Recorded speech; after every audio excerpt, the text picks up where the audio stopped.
A Contramano.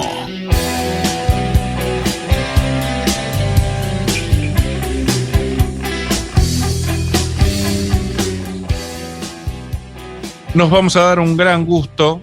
Suele hacernos el honor de hablar con nosotros. Estamos en línea con María del Carmen Verdú, ella es militante antirrepresiva de Correpi, la coordinadora contra la represión policial e institucional, y queremos que nos cuente en qué está esta gran lucha que llevan adelante, que parece infinita, esperemos que no lo sea. ¿Cómo te va, María del Carmen? Simón te saluda. ¿Qué tal, Simón? ¿Cómo estás? Muy bien, muchas gracias por atendernos. No, al contrario, gracias a ustedes por el espacio. Es la única forma que tenemos de llegar a mucha más gente de la que vemos cotidianamente, así que siempre Correpi agradecida a los medios de comunicación independientes. A ver, contame, ¿en qué está esta lucha antirrepresiva, por llamarla de manera bien bestia? Estamos bastante sobrepasados y sobrepasadas con la cantidad de cosas que vienen sucediendo. O sea, siempre tratando de ver lo que son los dos aspectos básicos de la administración de la represión por parte de los distintos gobiernos, nacional, provinciales, de la ciudad.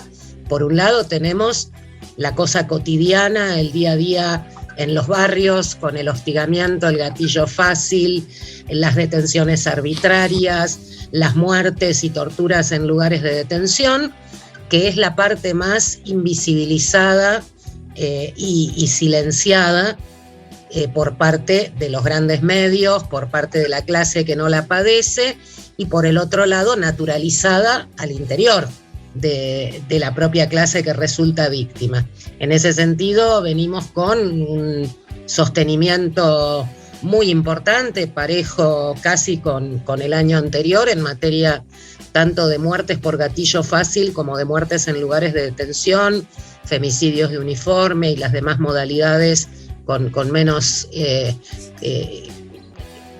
incidencia masiva. O sea, las muertes en lugares de detención son la primera causa de muerte a manos del Estado, cárceles, comisarías, institutos de menores, y en segundo lugar de importancia el gatillo fácil, que frente al crecimiento de las muertes en lugares de detención, sobre todo a partir de la pandemia y de la brutal situación de superpoblación carcelaria y de comisarías que tenemos, pareciera como que hubiese disminuido en proporción. Lo que pasa es que subieron mucho las muertes bajo custodia. Y en segundo lugar, lo que estamos viendo particularmente en estos últimos días de manera muy brutal, muy manifiesta, la represión a todas las situaciones de conflicto y de protesta social, con un incremento tremendamente fuerte de lo que es la criminalización de la protesta por vía judicial, y también, por supuesto, la arremetida de los poderes ejecutivos a través de la actuación directa de las fuerzas de seguridad.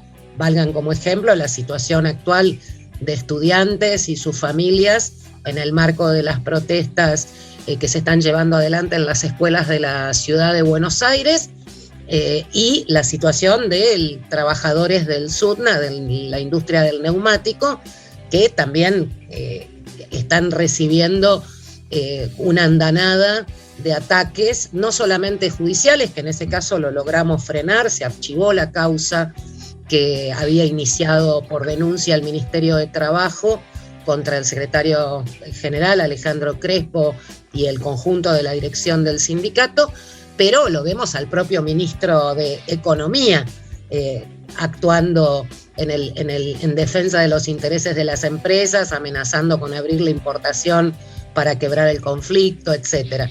Y en el caso de los chicos y las chicas de las escuelas, ni hablar. Hace 48 horas que estamos con patrulleros en las puertas de las casas de cada familia, pidiendo los datos, corroborando los datos de pibes y pibas que naturalmente han sido provistos por el Ministerio de Educación, porque todos los chicos y chicas están inscriptos en las escuelas con sus datos personales, los datos de los padres, el domicilio, etcétera, con amenazas también de causas judiciales. Y bueno, allí estamos tratando de atajar los penales en la medida que nuestras fuerzas y brazos nos lo permiten. Alguna vez, en otro episodio de Toma, nos había contado una abogada que en verdad son contravenciones y no delitos, que era una bestialidad jurídica. pretender... Sí, en el caso de los estudiantes, lo que se están recibiendo son notificaciones de que existe una causa contravencional. Recordemos que en el ámbito de la Ciudad de Buenos Aires hay un solo fuero, que es penal, contravencional y de faltas. En este caso se trata de una contravención, pero no deja de ser una causa penal, porque justamente lo que sucede con el sistema contravencional, que es una de los reclamos históricos de Correpi y su eliminación, es que conductas que no constituyen delito desde el punto de vista penal, porque no están en el Código Penal como descriptos, desorden, reuniones en lugares públicos, etcétera, venta ambulante, todas las tareas precarizadas en la vía pública, etcétera, son criminalizadas como si fuesen delito, con un proceso idéntico y que además también traen aparejadas penas, en algunos casos de multas, pero también hay hipótesis de penas de arresto, o sea, penas de prisión. Pero lo fundamental es entender que son mecanismos de disciplinamiento. Sí, absolutamente. Está re claro ¿cómo que... se sienten una mamá o un papá? Es para amedrentar, claramente. Que están en su casa cenando, que ya tienen la preocupación de la situación de la escuela a la que va su hijo o hija, que están preguntándose qué pasará, que irá la policía, no irá y les toca a la policía el timbre en medio de la cena para exigirle datos o para decirle que ahora los acusados son ellos. Absolutamente. O sea, es un mecanismo de disciplinamiento, de ahí la necesidad de fortalecer la unidad de todo el movimiento estudiantil, de todo el movimiento de trabajadores y trabajadoras, de todo el movimiento antirrepresivo y de derechos humanos para enfrentarlo de conjunto.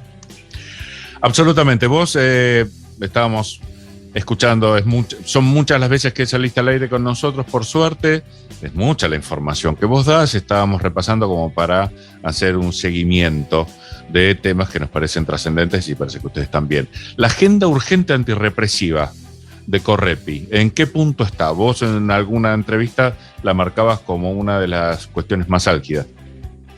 Sí, efectivamente. Primero expliquemos un poquito de qué se trata. Por favor. Vamos a partir de un telón de fondo. Ese telón de fondo significa que la represión en todas sus formas, cualquiera de las modalidades que mencionábamos recién, es una herramienta que está en la mochila de cualquier gobierno que administre una sociedad dividida en clases, una sociedad con ricos y pobres, con oprimidos y opresores, con explotados y explotadores.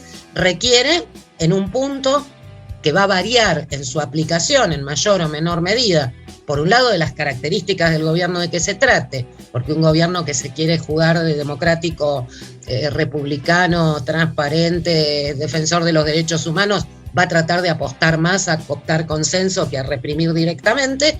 Otro que se luzca y enorgullezca de su vis autoritaria va a salir más francamente, como lo vemos todos los días en las distintas variantes del macrismo, pro, cambiemos, juntos por el cambio, como se llamen, va a salir directamente a legitimar el gatillo fácil, a decir cárcel y bala, como dice Espert, etcétera.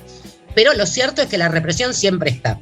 Y eso no lo vamos a cambiar ni con una modificación legislativa, ni con una resolución ministerial, porque es una característica del sistema de explotación y de opresión en que vivimos, y para que desaparezca necesitamos barajar y dar de nuevo con una transformación social profunda basada en otros criterios de distribución de los recursos, de la riqueza, etc.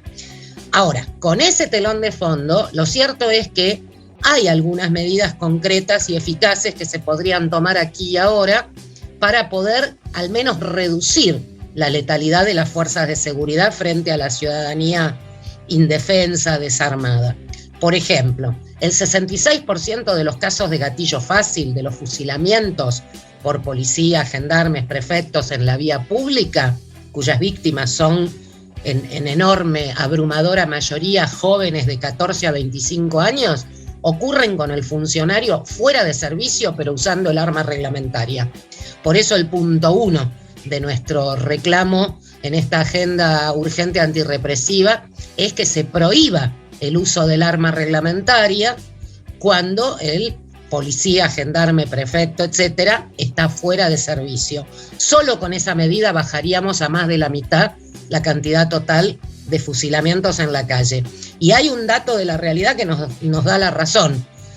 Cuando planteamos esta exigencia a la ministra Sabina Frederick allá por diciembre de 2019, cuando soplaban aires muy distintos en nuestro país, había una expectativa de cambio, no había llegado la pandemia, no se había hecho el acuerdo con el FMI, etcétera. La ministra no lo aplicó para todas las fuerzas, amparándose en la vigencia del llamado Estado policial, esto de que el policía es policía 24/7, esté o no en horario de servicio, pero hizo el experimento con la fuerza menos numerosa y con menos presencia en la calle, que es la Policía de Seguridad Aeroportuaria. Una fuerza que solamente cumple tareas dentro de aeropuertos y aeródromos. Entonces les ordenó, en el caso de ellos, que al terminar su horario de servicio dejen el arma y la credencial en un locker del aeropuerto y salgan a la calle con las manos en los bolsillos. Nunca más, desde que se tomó esa medida en los primeros días de marzo de 2020, tuvimos un caso de gatillo fácil por un policía de seguridad aeroportuaria. Y había muchos. No teníamos decenas por año, pero sí 4 o 5 cada año. Mira. Y siempre, por supuesto, fuera del horario de servicio porque ocurrían en la calle. No puede ser casualidad que 2020, 2021 y lo que va de 2022 no hay uno solo. El tema es que no tienen el arma para disparar. Claro. Entonces, esa sería una medida posible que solo requiere la voluntad política de que el ministro o ministra del área de seguridad, de la jurisdicción que corresponda, firme la resolución y lo ordene. Y el otro caso, el otro punto también evidente, que tiene que ver con la otra causa de muerte masiva a mano del Estado, que son las muertes bajo custodia, es el tema de las detenciones arbitrarias. Si tomamos el universo de muertes en comisarías, es decir, personas que están detenidas en una comisaría que no han sido derivadas a un penal, más de la mitad corresponden a personas que no deberían haber estado presas porque no estaban acusadas por un delito, sino, como hablábamos antes, por una contravención que no requiere arresto preventivo, o por una averiguación de antecedentes, o por una racia, o porque sí.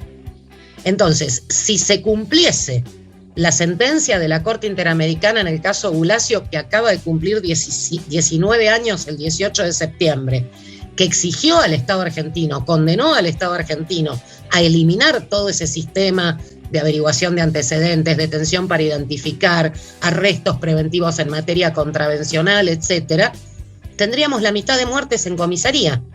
No habría muerto Dayana Abregú, que estaba presa por una contravención. No hubiera muerto Florencia Magalí Morales en San Luis durante la pandemia, también detenida por una contravención. No hubiera muerto Alejandro Martínez en el Partido de la Costa, en San Clemente del Tuyú, preso por una averiguación de antecedentes en la comisaría del lugar. Y estos son solamente 3 casos que los cito porque los nombres son conocidos. Y como estas hay muchas otras medidas, por ejemplo, en relación a las muertes en cárceles, si cesara o se redujese el uso abusivo de la prisión preventiva respecto de delitos de poca monta, de delitos contra la propiedad sin uso de fuerza o sin violencia en las personas, reducirías la enorme sobrepoblación de las cárceles e inmediatamente descendería el nivel de violencia interna que ocasiona muchísimas de esas muertes. Completamente de acuerdo, es un tema, el abuso de la prisión preventiva es un tema que nosotros seguimos desde siempre, es una locura. Es una locura. Otro tema, a ver, que a vos te desvelaba, que era la defensa gratuita que tienen todos los miembros de las fuerzas de seguridad en los supuestos actos de servicio, que les permite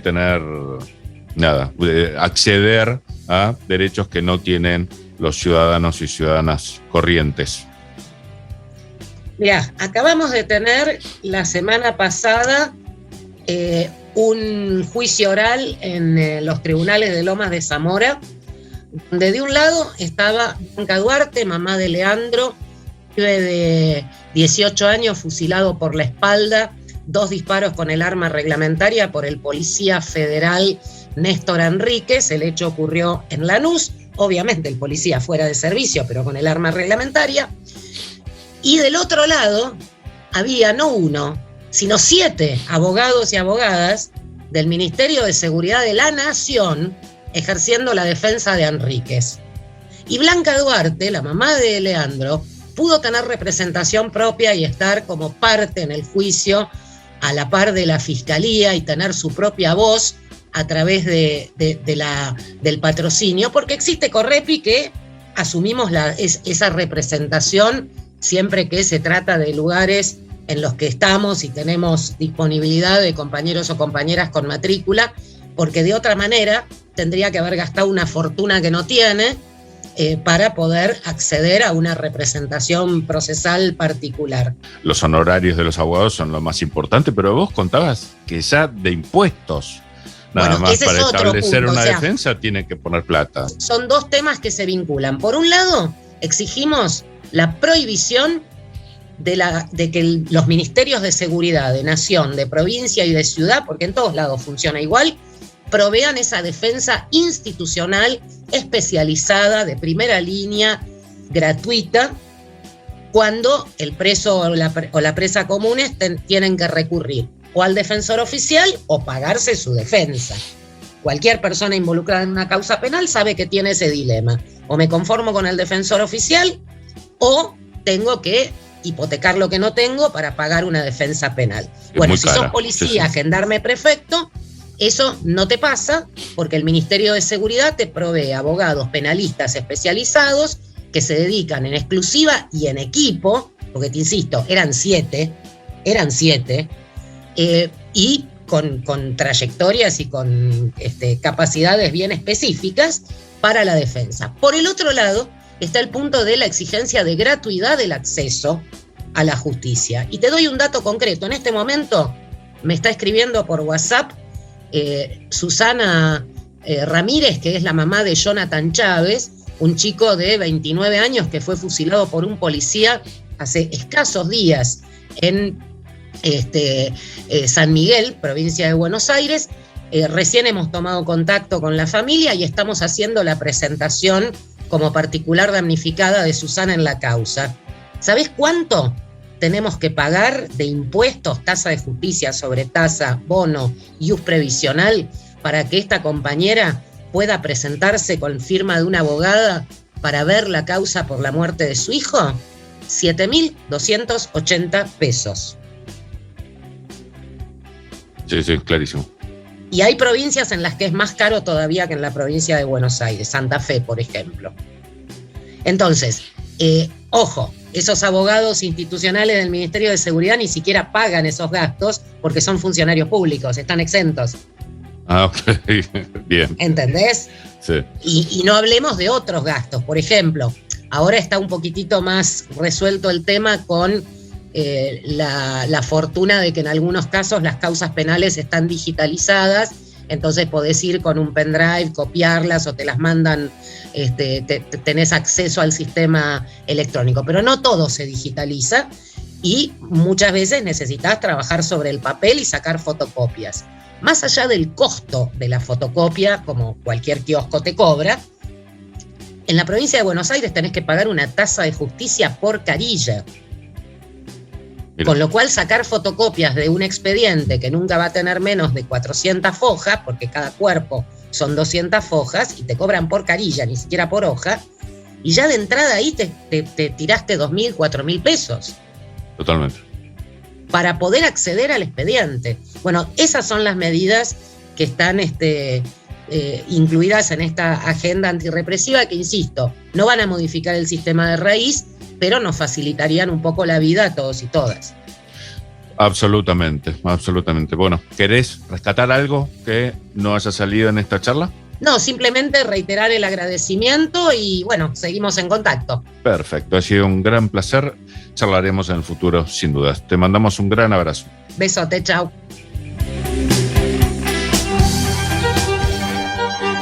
Si no pensás, alguien lo va a hacer por vos. A contramano. Información y reflexión. ¡Espectacular!